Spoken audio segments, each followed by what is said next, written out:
مدارس کی مضبوطی آپ یہ دیکھ لیں، یہ صلاح الدین ایوبی کا تعلق بھلا کس چیز سے تھا؟ غوث اعظم کے مدرسے سے۔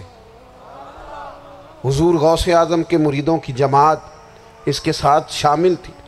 کون لوگ تھے جنہوں نے مدارس سے فیض پایا؟ رازی اور غزالی، حضور غوث اعظم، خواجہ اجمیر، یہ سب لوگ مدارس کے لوگ ہیں۔ کمزوریاں ہیں، غلطیاں ہیں، بہت ساری چیزوں کی اصلاح کی ضرورت ہے، لیکن یہ دین کا بہت بڑا قلعہ ہوتا ہے مدرسہ، لیکن اس کی مخالفت کی جاتی ہے۔ مجھے بتائیے، اگر مدرسوں میں کمزوریاں ہیں تو کالجوں یونیورسٹیوں میں نہیں ہیں؟ ہم نے کبھی مخالفت کی ہے بند کر دو سارے؟ لیکن لوگوں کا جب خیال آتا ہے، جب ہمارے ایک سابقہ وزیر صاحب تھے سر راہ، کسی دعوت میں میری ان سے ملاقات ہو گئی تو انہوں نے کہا مدرسوں کا کردار کیا ہے آج کے ماحول میں؟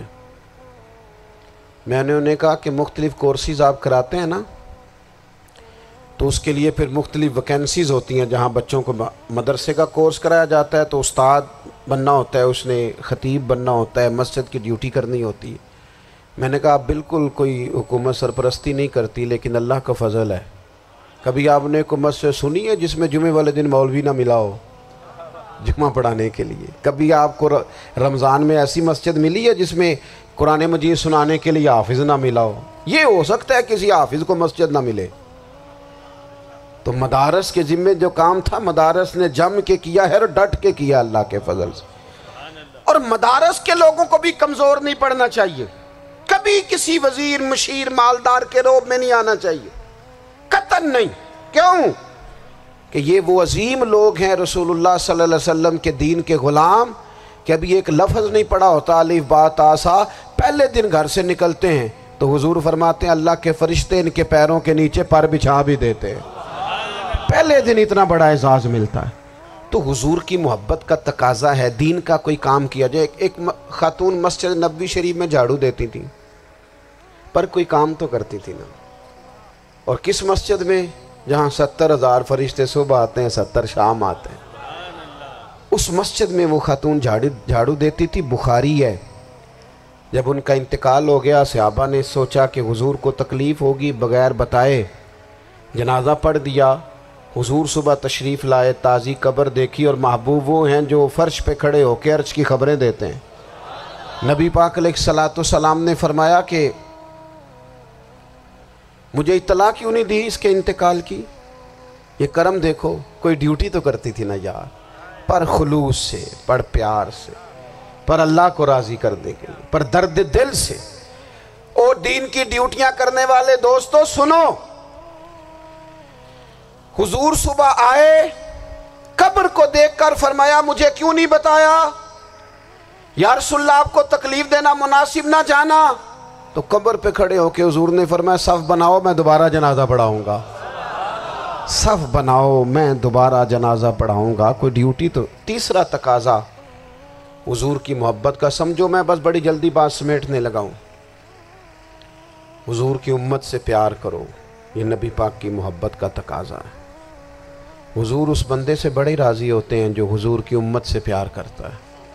آپ کو پتہ ہے حضرت جبریل امین علیہ السلام نے معراج کی رات حضور علیہ الصلوۃ والسلام سے عرض کی تھی کہ اللہ کی بارگاہ میں عرض کیجئے گا میری بھی ڈیوٹی لگ جائے آپ کی امت کے ساتھ محبت کرنے پر۔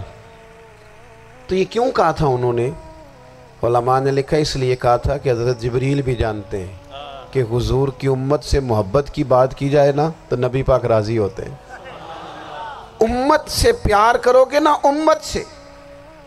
ایک صرف بات کا خیال رکھنا، عقیدہ برا ہو تو بات دوسری ہے، ورنہ میرے محبوب کی امت کا ایک ایک شخص جو مدینے والے کا کلمہ پڑھتا ہے، جو حضور کا غلام ہے، اس کے بارے میں اپنے دل میں گنجائش رکھنا، پیار رکھنا، وارفتگی رکھنا۔ اور دوستو یہاں لوگ کس طرح گروہوں کو، جماعتوں کو سپورٹ کرتے ہیں۔ نبی پاک نے اس امت کی کثرت پر فخر بیان کیا، اور حضور فرمانے لگے 120 صفیں جنتیوں کی ہوں گی، قیامت میں 80 صفیں صرف میری امت کی ہوں گی، میں کثرت امت پر فخر کروں گا۔ ان لوگوں سے پیار کرنا ہے، ان کے دکھ درد کو سمجھنا ہے۔ پتہ ہے آج کیا ہوتا ہے؟ آج ہمیں نا مختلف چھوٹے چھوٹے ملکوں میں بانٹ دیا گیا، تو ہم کسی دوسرے مسلمان بھائی کا درد نہیں محسوس کرتے، ہم گھروں میں نہیں محسوس کرتے۔ پڑوسی پر ظلم ہو رہا ہو تو ہم کہنے پتر ساڈا نہیں مسئلہ، یہ مسئلہ ہے، تینوں کی لگے۔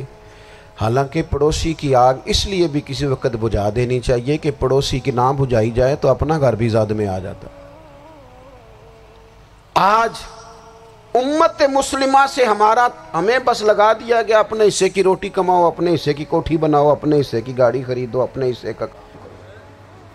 امت کا درد، امت کی بات، وحدت امت کا تصور، امت کا دوبارہ سے وہ شان، ارسل رسولہ بالہدی ودین الحق لیظہرہ علی الدین کلہ، وہ تصور کب ہوگا؟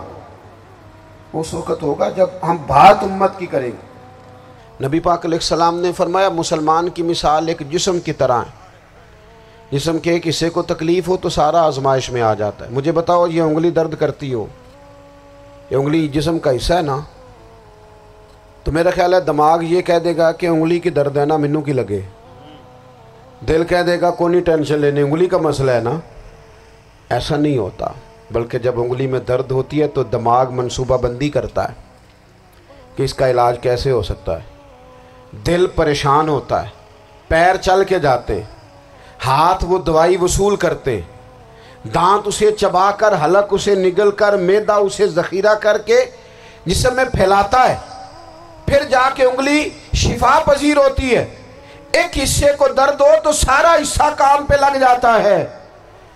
اسرائیل اگر تکلیف دے رہا ہے فلسطینیوں کو تو ہونا چاہیے تھا نا بعض مسلمان حکمرانوں کو نیند نہ آتی، وہ درد دل محسوس کرتے، ہونا چاہیے تھا نا کہ بعض لوگ یہاں ہم کیا کرتے ہیں بھلا بیٹھ کے، اب تو مجھے بعض چیزوں سے کوفت بھی ہونے لگا، ہم دیتے ہیں بیان، مذمت، آپ کے بیان دینے سے کیا ہوگا؟ فلانے نے بھی بیان دے دیا، فلانے نے بھی کلپ دے دیا، یہ کیا کر رہے ہیں؟ یہ تو آپ زندہ رہنا چاہتے ہیں۔ وہ جس طرح آج کل ہمارے ہاں بہت ساری چونکہ جماعتیں ہیں تو کشمیر ڈے آتا ہے نا تو مل کے ریلی نہیں نکالی جا سکتی، سوال نہیں پیدا ہوتا، کیونکہ ہمیں جماعتوں کو زندہ رکھنا ہے۔ اس جماعت کی خبر الگ لگنی چاہیے، اس جماعت کی خبر الگ، تو ایسے کوئی انقلاب آئے گا؟ یاد رکھنا امت کو پوری کو ایک طاقتور آواز بننا پڑے گا، ہمیں تھوڑا تھوڑا اوپر اٹھ کے سوچنا پڑے گا۔ خدا را اللہ تعالیٰ مجھے معاف کرے اگر کوئی بات میں سطحی کر رہا ہوں، دل کی گہرائی سے عرض کرتا ہوں اب تو بڑا سخت وقت آ گیا۔ اب چونکہ اب تو کیمرے کی آنکھ آئی ہے تو وہ زخمی بچے دیکھے نہیں جاتے، وہ تڑپتی مائیں دیکھی نہیں جاتی، وہ سسکتی اور آواز دیتی بیٹیاں سنی نہیں جاتی۔ وہ آوازیں ایسی ہیں جیسے وہ رات کے سناٹوں میں چیخیں بن کے لوگوں کو جگایا کریں گی۔ خدا را کچھ جرم ایسے ہوتے ہیں جن کی سزائیں بڑی سخت ہوتی ہیں، جن کی معافی بڑی مشکل سے ہوتی۔ اپنے اندر جذبہ ایمانی پیدا کریں۔ اور میرے دوستو بستر پر بھی تو لوگ ماری جایا کرتے ہیں نا۔ اپنی زندگی رسول اللہ صلی اللہ علیہ وسلم کے دین کے نام کرو، جذبہ جہاد، شوق شہادت اور عشق رسول، یہ عناصر ہیں جو امت مسلمہ کو پیروں پر کھڑا کریں۔ 2 منٹ کے لیے سوچو، امت اگر اسی طرح کٹتی رہی، پریشان رہی، دکھتی رہی اور باری باری کر کے، اقبال نے کیا کہا تھا؟ اس نے کہا تھا وطنوں میں، انہوں نے کہا تھا کہ ان تازہ خداؤں میں بڑا سب سے وطن ہے، جو پیرہن اس کا ہے وہ مذہب کا کفن ہے۔